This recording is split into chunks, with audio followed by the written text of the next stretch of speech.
Hello எல்லோரும் எப்படி இருக்கீங்க? இந்த ப்ளவுஸ் மதியம் ஸ்டிச் பண்ணேன், எப்படி இருக்குன்னு சொல்லுங்கள்.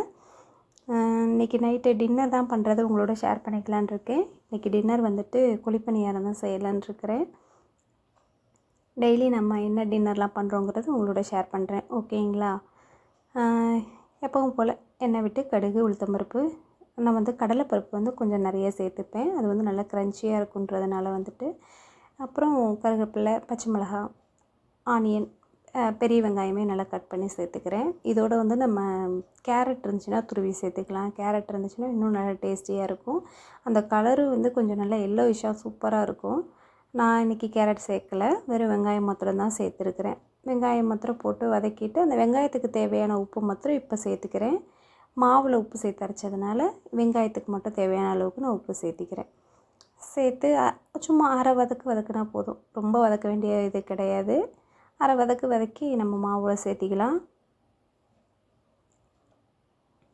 மாவோடு சேர்த்துட்டு உடனே நம்ம ஊற்ற ஆரம்பிச்சிடலாம் பணியாரம். இது வந்து டைம் எடுக்கணுங்கிற இதெல்லாம் கிடையாது. உடனே நம்ம பணியாரம் ஊற்ற ஆரம்பிச்சிடலாம். இப்போ சைட் பை சைடாக நான் சட்னியும் ரெடி பண்ண ஆரம்பிச்சிட்டேன்.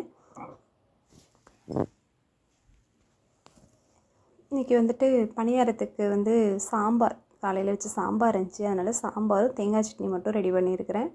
ஆனால் இந்த குழிப்பணியாரத்துக்கு வந்து கார சட்னி இல்லைன்னா அந்த தண்ணி சட்னி இருக்குல்ல, அது தேங்காய் சட்னி இது இருந்துச்சுன்னா ரொம்ப ரொம்ப சூப்பராக இருக்கும். இன்றைக்கி சாம்பார் நிறைய இருக்குன்றதுனால நான் இதோடு விட்டுட்டேன். ஏன்னா நாளைக்கு சண்டே, சாம்பார் மீந்து இருக்க வேண்டாம் சொல்லிவிட்டு, நாளைக்கு ஃபங்க்ஷன் இருக்கிறதுனால இன்றைக்கி இதை முடிச்சிடுவோமேன்னு சொல்லிவிட்டு நான் தேங்காய் சட்னியும் சாம்பாரோடு விட்டுட்டேன். இல்லைன்னா நான் எப்போவுமே கார சட்னி இல்லைன்னா அந்த தண்ணி சட்னி செஞ்சு தேங்காய் சட்னி செஞ்சோம்னா ரொம்ப சூப்பராக இருக்கும். அது மட்டும் தான் நான் செய்வேன். இன்றைக்கி வந்து சாம்பார், பணியாரம், தேங்காய் சட்னி, நைட்டு டின்னர் அவ்வளோதான், ஓவர். அதாவது தம்பி ஸ்கூல் விட்டு வந்த உடனே நான் ரெடி பண்ண ஆரம்பிச்சிட்டேன். சைட் பை சைடாக வந்துட்டு பணியாரமாக போட்டு டீ ஒரு பக்கம் வச்சாச்சு. சட்னி, சாம்பார் எல்லாம் ரெடி. எங்கள் வீட்டுக்கார் வந்துட்டார், அவருக்கும் டிஃபன் போட்டு கொடுத்தாச்சு.